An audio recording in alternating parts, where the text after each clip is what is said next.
Hello, everyone. Welcome back to another episode of Independent Thought. My name is Desmond Price. For today's episode, I'm joined by Rose Bender from the Montana Budget and Policy Center. Rose, how are you doing today? Thank you for coming on the show. I'm well. Thank you, Desmond. Thanks for having me. Thank you. And I do appreciate you reaching out and wanting to be a part of the show. The first thing I want to ask you about, we're going to get into, your report and, the details of this conversation here in a moment. But before all that, I kind of want to get into the Montana Budget and Policy Center. Could you just explain for everyone, like what exactly it is and what the goals are for the organization? Sure.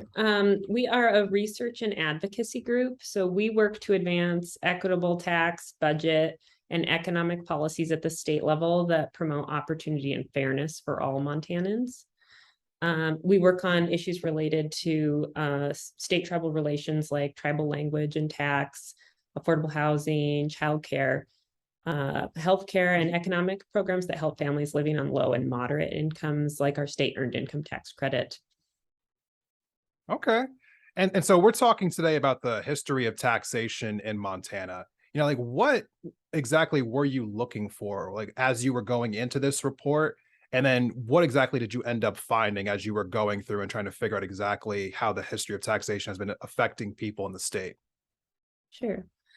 So this report was inspired by, after reading Dorothy Brown's recent book, Whiteness of Wealth, where she looks into federal tax policies and the differential impacts they have by race. It's a fabulous book. And after reading it, I was wondering what a similar study of our state tax system would look like.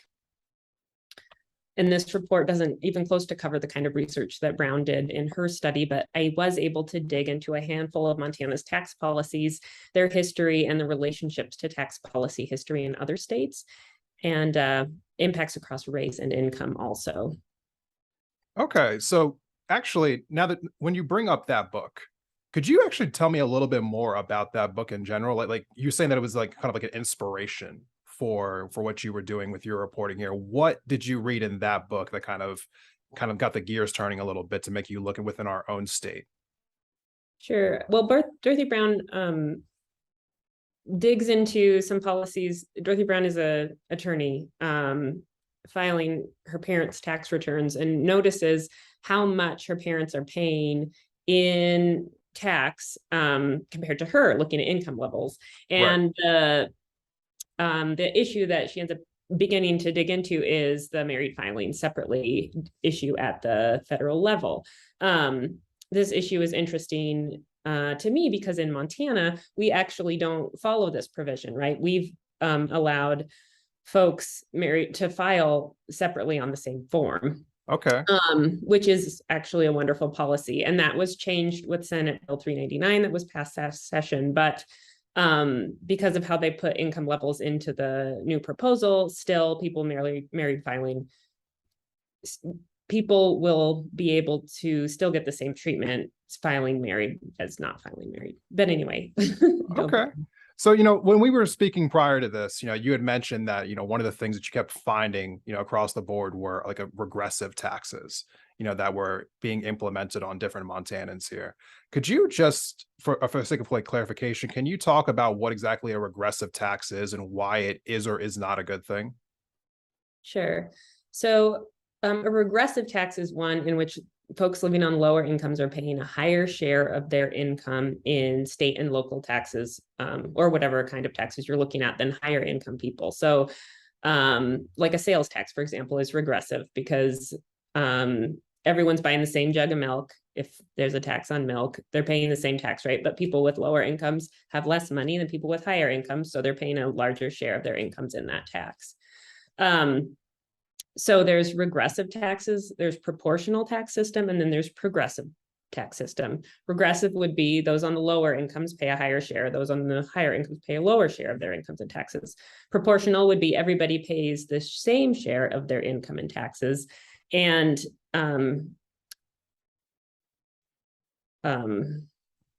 obviously progressive would be that higher income people pay a higher share of their income and taxes.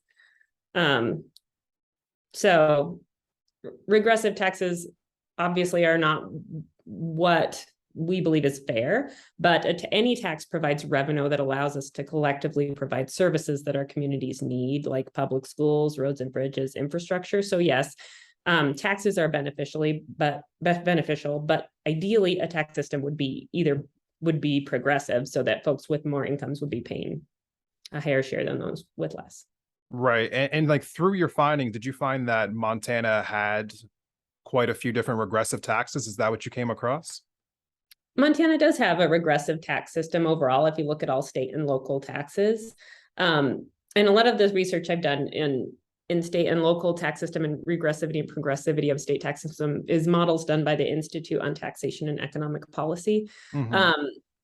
So most states have regressive tax systems. That said, Montana's is less regressive than some states because of our lack of a statewide sales tax, and sales tax being very regressive tax systems. Our property tax system is still very regressive, especially with rent flowing through to pay property taxes. So we still have a regressive system. Yeah. You know, when it comes to the system, like overall, you know, you're going through your report, you're going through figuring out how taxes are affecting different people. Like, what is something that people might not be aware of, like in regards to the tax system here in the state, that you think that more people should be aware of? Well, over the past few decades, almost all major tax reforms passed in Montana have shrunk Montana's tax base, or the amount of income that is subject to taxation, and have also disproportionately benefited wealthier Montanans over the rest of us. So this includes all major reforms that have gone into effect since the last session. And I know we're going to see more proposals coming that are going to be tax cuts for wealthy folks and businesses. We're going in the wrong direction. The IRS just came out with some analysis of the fastest growing income groups in this country, and millionaires are the fastest growing income group in this country. And at the same time, they're paying less and less in taxes, where the rest of us are having to make up the rest. It's just, we're going in the wrong direction. When you were going through this, was there like a particular like statistic or fact that you came across that like caught your attention, I guess above everything else as you were like parsing the numbers? Well, people living on the lowest incomes in Montana who are disproportionately Black, Indigenous, and people of color pay 22% more of every dollar in state and local taxes than the wealthiest Montanans. Oh, you know, there's quite a few different things that are, you know, going on here with the tax system. You know, I know that we always kind of like talk about this like on a national level, but we hardly ever really kind of look at it from like a state to state perspective. So it's definitely always a little eye popping when you hear numbers like that, just hearing that certain people of certain races are paying like just that much more money than some of the wealthiest like white people like within the states. But you know, there is definitely more I want to talk to you about, whether or not the tax code itself might have some like racist undertones to it, or what other things might be going on with the tax system. But before we do all of that, we're going to take a quick break. And when we come back, we're going to have more with our guest, Rose. Please stay tuned.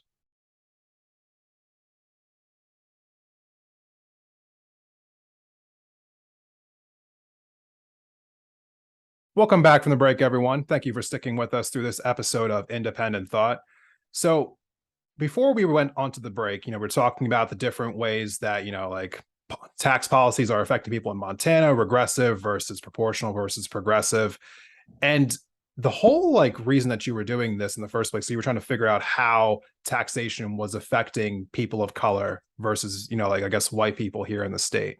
So as you were doing that and you were going through the different like archives in history back into the early 1900s, the late 1800s, so on, did you find any evidence of like a certain person saying like something, I guess like racist or what have you, like on record, and that same person, you know, person in power in the legislature passing some kind of policy that was disproportionately affecting people of color? Did you find anything like that going through this report? So when launching into this research process, I imagined reading through hearings and finding shocking statements to go along with the regressive tax policies. However, really old legislative records don't have the kind of detail from committee hearings as more recent records. So I was able to focus the report more on the impact of the past policies than the direct intention of the legislators passing the policies. That said, I did find examples of policies that certainly had things that would have been bad to read, including like laundry taxes targeting only Chinese men, or but anyway, the records don't allow that to be exactly found in the way that I was hoping. So when we're talking about this subject in particular, was there, I guess, like a reason why this subject came up like right now as you were going in trying to figure out, just like again trying to focus on this particular subject?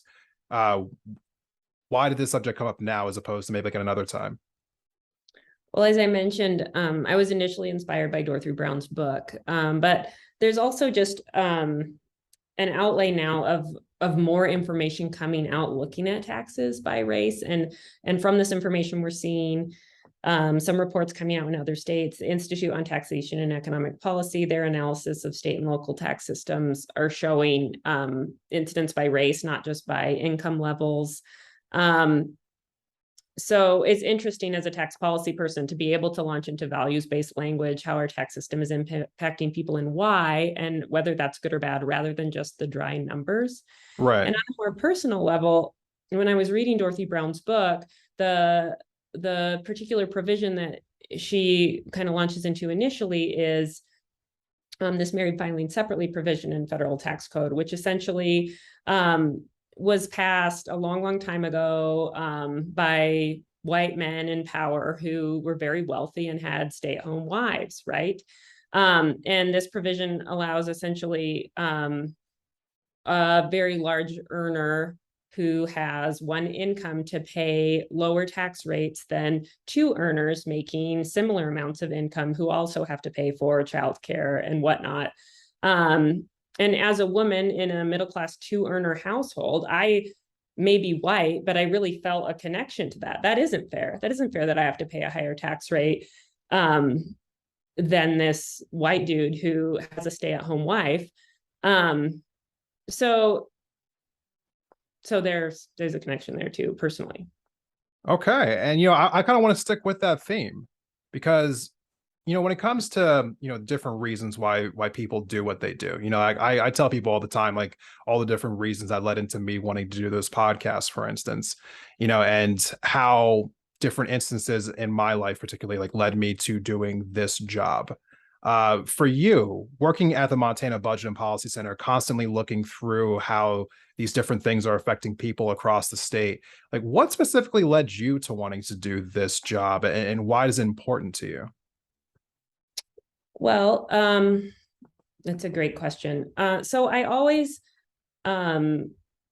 wanted to do something that made the world a better place. I know that sounds maybe kind of cheesy, but it's true. And I studied economics because I liked numbers, and I liked social sciences and because of the impact on people, and began my career as a community organizer. But after having a kid, I found the schedule as of a community organizer to be somewhat impossible. So with my economics background, I took a job with the Department of Revenue as a tax policy analyst and was able to really dig into how the tax system works. But Montana Budget and Policy Center, as a mission-based organization, has allowed me to take that tax expertise and to actually look at how policies impact people. And that's important to me. I mean, it's growing up a Montanan and not a wealthy person, like it's important to me that our tax system and also just system as a whole is not disenfranchising groups of people over others. The IRS just put out data showing the largest growing income groups in the country, and it's millionaires, right? So the wealthy are getting wealthier while the rest of us, housing prices are increasing, people can't afford childcare. We're slipping backwards. Absolutely. I think there's no real, speaking to the opposite of that. It is concerning to see the different inequities, like in our tax system, and actually concentrating further on that. We're talking about the inequities in our tax system. Is this something that you feel needs to be talked about more in our national discourse? And if so, why? I think it needs to be talked about more. I think you hear the word tax and it turns you off. I mean, I when I worked at the Department of Revenue, like people talking about tax, like, oh, I don't want to talk about tax. It's boring, right? I talk about that all day. But I mean, there are things that are boring about it, but the impact on people is not boring. How this affects everyone's pocketbook is not boring. How much food you can afford to bring home to your family is not boring, right? Like that's all really important. And I think the more people know about our tax system and how it connects to all those other things, the more they will advocate for policies that benefit themselves. And also, it's not just not, I mean, people know how taxes impact their pocketbook. No one knows their pocketbook better than themselves, but it's just, we're in a system where the tax laws are made by a group of people who know tax laws and speak in a language that is inaccessible to the rest of us. And that needs to change. Well said. I could not agree more. And I think that that level of clarity does need to be a little, it needs to be more at the forefront than it currently is. When people talk about taxes in our current day and age, it feels as though it's always spoken in a way where the average person just doesn't understand exactly what the conversation is really getting at, other than we all just know that it's not working for us, right? They say that the rich have to pay more taxes, but yet we find that time and time again their effective tax rate is much lower than the average person who's in the middle class or below that. And so, kind of coming to the end here, like, what is a key takeaway that you have, like from this report that you want really to like drive home for people who might be reading it in the future or listening to this episode? Well, our tax system relies more on families on lower incomes who are disproportionately Black, Indigenous, and people of color. This is wrong. There's many things Montanans can do to help make this better. Montana needs to reinstate a top income tax bracket, even rework the individual income tax to look more like it's structured prior than than like the 2003 changes, because those changes preferentially benefited wealthy white Montanans. Montanans should repeal many racist tax exemptions and credits throughout the tax code, including the school contribution credits, capital gains tax credit, mortgage interest deduction, because these tax breaks help those with wealth who are disproportionately white. And moving forward, the 2023 legislature should not cut taxes for the wealthy and exacerbate these existing problems. If they want to cut taxes for people, invest in Montana families with property tax credits, an expanded earned income tax credit, or a state child tax credit. Okay. Rose, thank you so much again for coming on the show today. I really do appreciate it. Where can people, find out more about like your report and more about the Budget and Policy Center online? Thanks for asking. Our website is montanabudget.org. We're also on Twitter and Instagram and Facebook at Montana Budget. And this report on the racist roots of Montana's tax code is forthcoming. We're also going to be coming out with a report talking about ways, tax cuts for Montana's families, which include like property tax credits, earned income tax credit, and state tax credits. Perfect. For those who are interested, those links will be in the episode description. So go ahead and just click in there now and you will see those links. Thank you to everyone for listening to this episode or watching this episode on YouTube. Please go ahead and share this on Facebook, Instagram, Twitter, tag Independent Thought. Thank you again to everyone. We will see you in the next episode.